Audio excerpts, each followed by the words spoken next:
میں ایک موقع پر مکہ مکرمہ اور مدینہ طیبہ زیارت کے لیے حاضر ہوا. مدینہ طیبہ میں حاضر تھا. مسجد نبوی شریف میں حاضری کی سعادت ملی ہوئی تھی. نماز عصر پڑھ کر میں اندر جو قدیم مسجد نبوی ہے اسی میں بیٹھا ہوا تھا. اتفاق سے ایک نوجوان ہاتھ میں ایک کتاب لیے ہوئے آیا اور ایسے ہی کتاب زمین پر پھینکا اور نماز پڑھنی شروع کر دی. میں نے اس کتاب کو ہاتھ میں لیا, دیکھا تو اس کتاب کا نام تھا البدایہ والنہایہ. آپ حضرت بیٹھیں بس تھوڑی دیر, چونکہ وقت بہت قیمتی ہے. کتاب کا نام تھا البدایہ والنہایہ.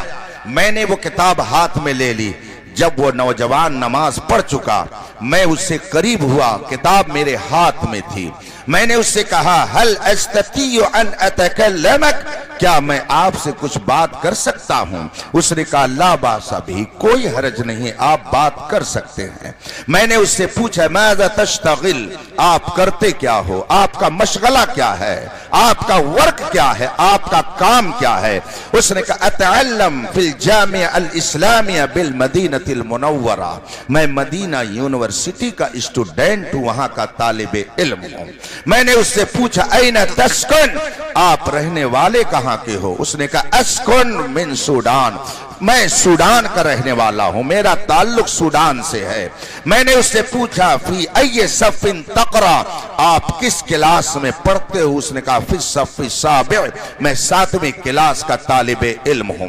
میں نے اس سے پوچھا هل قرأت کتابا فی العقیدہ, کیا آپ نے عقیدے کی کوئی کتاب پڑھی ہے؟ اس نے کہا لا, میں نے عقیدے کی کوئی کتاب اب تک نہیں پڑھی ہے. میں نے سوچا کہ لاؤ ذرا معلوم کروں یہ ادھر کا ہے یا ادھر کا ہے, یہ سنی صحیح عقیدہ ہے یا کچھ اور ہے.